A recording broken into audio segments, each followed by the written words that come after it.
एक शिष्या श्री गोंदवलेकर महाराज के आश्रम में सेवा कार्य किया करती थी। एक दिन वह घाट पर जाकर कपड़े धो रही थी। तभी किसी छोटी सी बात पर उसकी एक दूसरी सेवादार महिला से बहस हो गई। बढ़ते बढ़ते बात झगड़े में बदल गई। दोनों ने एक दूसरे को जोर जोर से खूब खरी खोटी सुनाई। बस हाथापाई की कसर रह गई थी। अगर आसपास के लोग बीच में न आते तो शायद वह भी हो ही जाती। दोनों ने गोंदवलेकर जी तक अपनी अपनी शिकायत पहुंचाई। गोंदवलेकर जी ने दोनों को बुलाया और खूब समझाने का प्रयास किया, लेकिन दोनों में से कोई भी उनकी बात सुनने को तैयार ही नहीं थी। तभी बोलते बोलते अचानक से गोंदवलेकर जी की आवाज कड़क हो गई। उनका स्वर ऊंचा हो गया, इतना कि दोनों महिलाएं डर के मारे चुप हो गईं।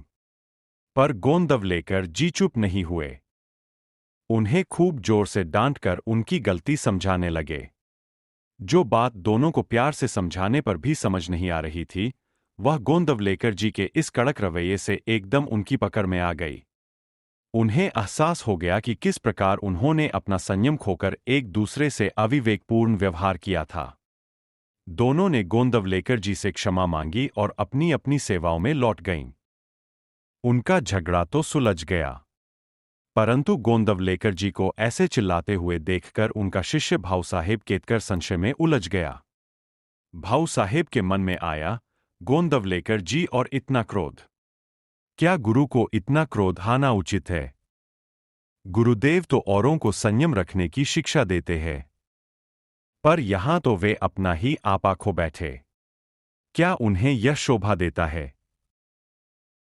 भाऊ साहेब कक्ष के एक कोने में मुंह नीचे करके खड़े थे और इसी कश्मकश में डूबे हुए थे। तभी गोंदवलेकर जी की नटखट आवाज आई, भाऊ साहेब, क्या सोच रहे हो? भाऊ साहेब के मन में और उथल पुथल मच गई। यह क्या है? अभी तो इतने क्रोधित थे कि इनके हर एक शब्द से आग निकल रही थी। और कहा, अब इतनी सौम्यता है वाणी में, विश्वास ही नहीं होता कि ये वही गोंदवलेकर महाराज है। इतने में गोंदवलेकर जी अपने गले की ओर अंगुली से इशारा करते हुए बोले, भाऊ साहेब, वह बस यही तक था, इससे नीचे नहीं। फिर जोर से हंसते हुए वे भ्रमण के लिए कक्ष से बाहर चले गए। गुरुदेव ने चंद शब्दों में भाऊ साहेब को पूरा मर्म समझा दिया था। बता दिया था कि गुरु का क्रोध वास्तव में अभिनय हुआ करता है। वे हम साधकों के कल्याण के लिए ही हुआ करता है। हमें कुछ सिखाने, समझाने या फिर हमारे कर्मों को काटने के लिए ही गुरुवर हम पर बाहर से क्रोध करते हैं। भीतर से तो वे सदैव पूर्णतः शांत, सौम्य तथा आनंद की अवस्था में स्थित रहते हैं।